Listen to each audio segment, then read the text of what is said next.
안녕하십니까. 이창수라고 합니다. 근데 저는 이창수라는 이름보다는 못난이라는 이름으로 활동을 하고 있고요. 못난이 하면 아이들은 굉장히 좋아하는데 어른들은 참 불편합니다. 저한테 함부로는 아니 그냥 쉽게 부르질 못하더라고요. 간혹 몇몇 분들은 그냥 못난이 못난이 하면서 부르기도 하지만 어른들은 참 힘들어하는 이름을 갖고, 하지만 아이들은 너무 좋아한다. 그런 이름을 갖고 활동하고 있습니다. 제가 오늘 할 이야기 제목은 길들이다로 잡았어요. 그리고 할 이야기 주제는 구상나무에 대한 이야기고요. 저희가 구상나무 모니터링을 하고 있어요. 지리산에서 지금 한라산 지리산이 구상나무 많이 죽어가고 있잖아요. 그런데 정확한 원인은 뭐 기후 위기가 관련됐다는 건 아는데 그 전에 기록이 없어서 정확하게 그 원인을 모른다 하더라고요. 그래서 국립공원 연구원에서도 그런 문제 의식을 갖고 있었는데, 우리 지역에서 저희는 시민과학자라는 이름으로, 지리산 사람들 시민과학자라는 이름으로 그냥 숲을 좋아하고 나무, 곤충 뭐 이런 걸 좋아하는 사람들 모여서 활동을 좀 해요. 그러면 현장에 우리가 있으니까 우리가 올라가고 이 자료들을 넘길 테니까 너희들이 기록해라, 뭐 이런 게 합의돼 가지고 저희가 지리산 6군데에서 올라가요. 매해 올라가서 구상나무, 제가 타는 구간에서는 저는 성삼지에서 반야봉까지 구간이고, 그리고 뭐 저 백무동에서 장터모까지도 올라가고, 이렇게 전체적으로 6군데서 올라가면서 그 기록을 하고 있습니다. 그러면서 저희가 이 기록을 하게 된 왜 이렇게 구상나무 곁으로 저희가 가는지에 대한 이야기를 오늘 해드리겠습니다. 자, 사진 이 위가 하늘이 열려 있잖아요. 여우가 혹시 보이십니까? 네. 길들이다 하면 우리가 보통 생각나는 게 어린 왕자와 여우와의 그 관계에 대한 이야기를 할 때 길들인다는 이야기를 하잖아요. 근데 제가 이 밑에 있는 이 밑에 있는 나무는 빛이 어디로 눌러야 이게 빛이 나올지 모르겠습니다. 레이저는 레이저. 이 나무는 한 수령이 200년 정도 됐는데 죽어 있는 개서나무예요. 그래서 이 서나무가 죽고 나니까 이런 하늘의 공간이 캐노피라고 보통 얘기하는데, 이런 숲 틈이 열려가지고 찍었는데 아무 생각 없이 찍고 왔는데, 찍고 나서 나중에 보니까 여우 같은 거예요. 여우. 그래서 길들이다라는 이야기랑도 너무 맞는 이미지가 아닌가 해서 첫 화면으로 잡았고요. 우리나라에서도 사실 여우가 살고 있었죠, 옛날에는. 근데 80년대에 멸종이 됐다고 알려 있어요. 그래서 2010년쯤에 다시 복원을 해서 지금은 한 100여 마리 정도 소백산에서 복원은 지금 아직까지는 성공적으로는 이루어지고 있고요. 근데 여우가 멸종된 이유가 참 황당한 이유였죠. 사람들은 여우를 잡으려고, 여우 멸종시키려고 사냥해서 쓴 건 아닌데, 물론 모피를 넣기 위해서 좀 잡긴 잡았지만, 사실은 사람과 식량 경쟁을 하는 쥐를 잡기 위해서 쥐약에다가 농약을 타고 이렇게 쥐를 잡는데, 여우의 주식이 쥐잖아요.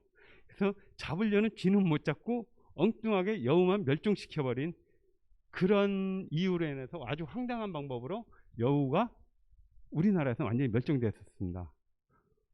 우리가 기후위기 시대에 지금 뭐 이런저런 대비를 한다고 하지만, 정말 우리는 우리 아는 데에서 어떤 행동을 하는데 그게 아주 뜻하지 않은 방향으로 흐를 수 있다라는 또 다른 이야기를 전해주는 것 같아서, 또 이 내용 또한 굉장히 저한테는 많이 와닿는 내용이고요.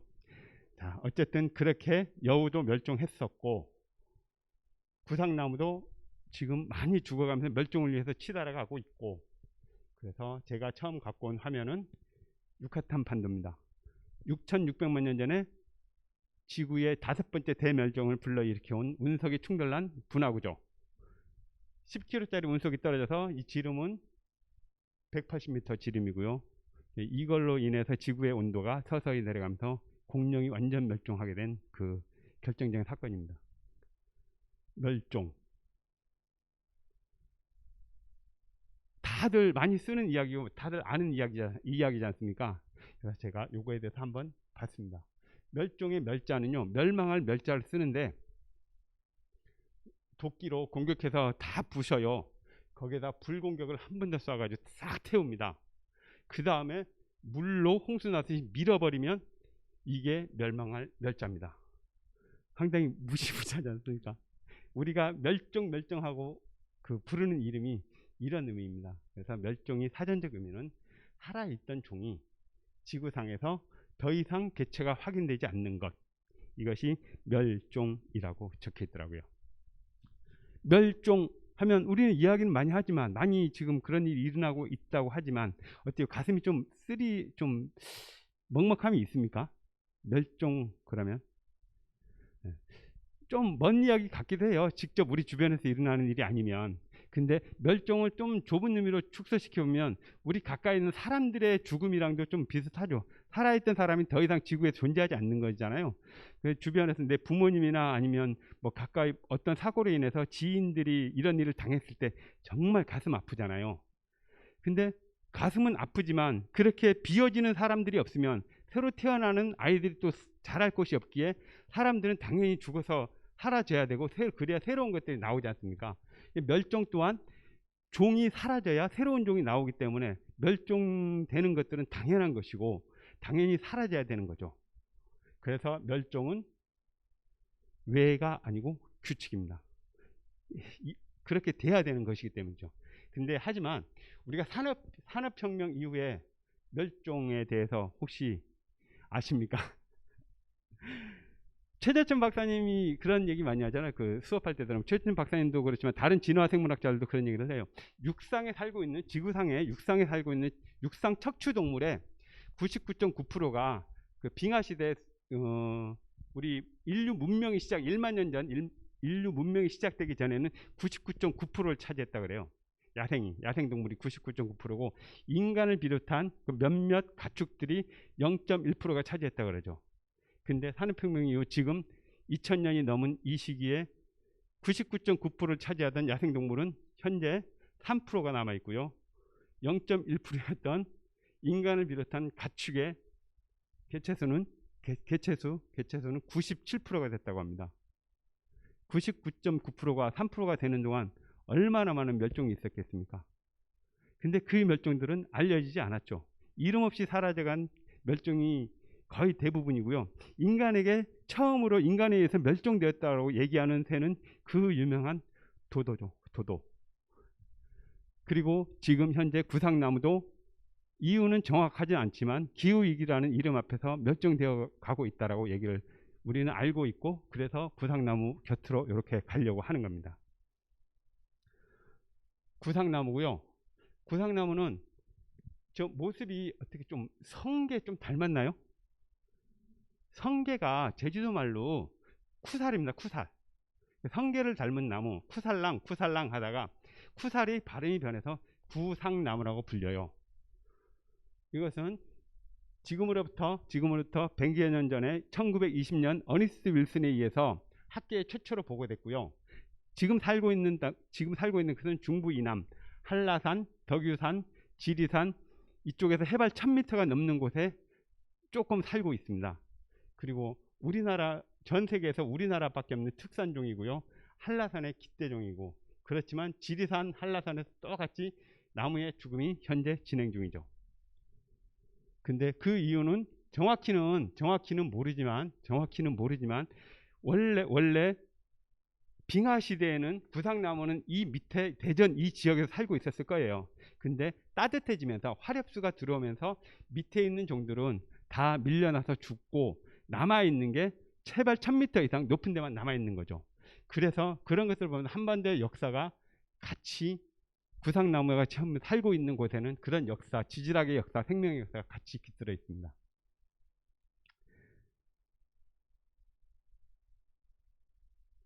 이거는 올해는 제가 구상나무 모니터링을 반야봉 올라가는데 너무 안개 낀 날 가가지고 사진을 못 찍었어요. 너무 안개 껴서. 근데 작년에는 되게 날이 좋은 날이었어요. 반야봉을 올라가다가 뒤돌아서서 찍은 사진입니다. 이 하얀 것들은 전부 다 구상나무예요. 멀리서 노고단 고개에서 반야봉을 바라보면서 걸어갈 때는요, 무슨 하얀 나무젓가락에 꽂혀 있는 것 같아요. 그냥 나무젓가락에 꽂혀 있는, 뭔가 그냥 희끗희끗하구나. 근데 가까이 다가가면 다가설수록 그게 다 구상나무임을 알게 됩니다. 그러면서 가슴이 정말 먹먹해요. 같이 갔던 사람들 중에서는 눈물을 훔쳤다고 하는 사람도 있었어요. 너무 가슴이 저며와서. 정말 심각하죠, 보기에. 정말 심각하지만 구상나무가 죽어가는 일이 과연 또 가슴 아픈 일인가? 이런 생각도 해보게 됩니다. 왜냐하면 멸종은 일어나야 되는 것이기 때문에. 근데 문제는 아까도 얘기했지만 문명 이후의 멸종이, 이게 구상나무가 죽으면 다른 종이 대체돼야 되는데 그 자리에 누가 대체한다고요? 사람을 비롯한 가축, 사람을 비롯한 몇몇 종들이 다 대체하는 이런 것들이 문제인 거죠. 굉장히 유명한 사진입니다. 동영상이죠, 사실은. 보스턴 다이나믹스에서요, 이 스팟이라는 로봇을 만들어 가지고 발로 뻥 차요. 이걸 왜 차겠습니까? 우리 뻥 차도 저 로봇은 넘어지지 않고 비틀비틀하다 또 딱 서고 그러거든요. 이 과학자들은 우리 이렇게 훌륭한 걸 만든다라고 발로 뻥 찼잖아요. 근데 댓글에 뭐라고 달린지 아시죠? 굉장히 유명하니까. 야, 쟤 불쌍하게 왜 발로 차냐?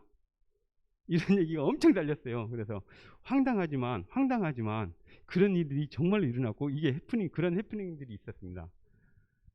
신기하지 않습니까? 얘는 로봇일 뿐인데, 그냥 네 발로 걸어가는 이 로봇일 뿐인데 네 발로 걸어가는 걸 보고 우리가 개라든지 고양이라든지 살아있는 네 발로 걸어가는 동물을 상상한 거예요. 그리고 그 상상 속에서 기계로 만들어지는데 그런 생각을 하면서 문제 제기를 한 거죠. 왜 발로 차냐? 불쌍하다. 이렇게 사람들의 능력 중에서 가장 특별한 사람답다라고 얘기하는 능력 중에 하나가 사피엔스에서 유발 하라리가 사피엔스에서 쓴 말이죠. 인간은 존재하지 않는 것을 믿는 능력이 있다라고.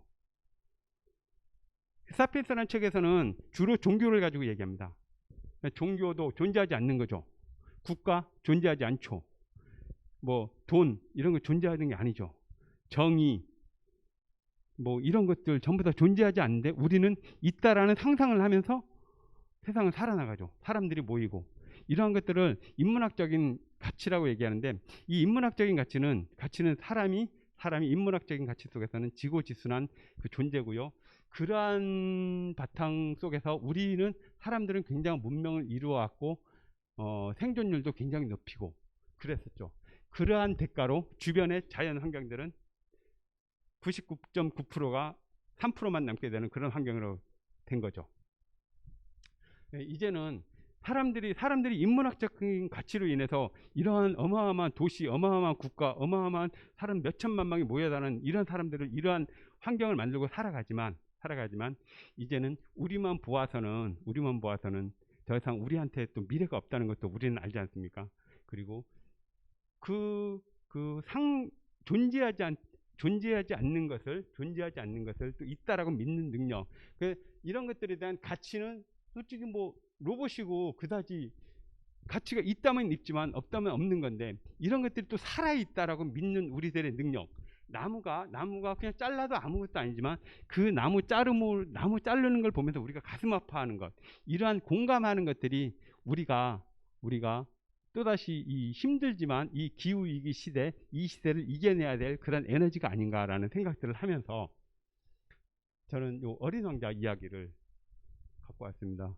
여우가 어린 왕자한테 얘기하잖아요. 어린 왕자한테 장미가 그렇게 소중한 건 네가 그 장미랑 같이 한 시간이 많았기 때문이라고. 그래서 등산로에서 저희가 구상나무를 찾고 구상나무의 이름을 불러주고 구상나무에 다가서는 것들은 그 나무와 관계 맺는 것, 길들여지는 것이라고 생각을 합니다. 관계를 맺는 건 길들여진다는 것이고요. 그리고 내가 날 길들이면 우린 서로를 필요하게 돼. 나에게는 내가 세상에서 하나밖에 없게 될 거고 너에게는 내가 세상에 하나밖에 없게 될 거야. 이러한 얘기를 마무리를 하면서 제가 구상나무에 다가서는 그 이유랑 여기 선 것까지 다 이 말 한마디에 포함시키겠습니다. 감사합니다.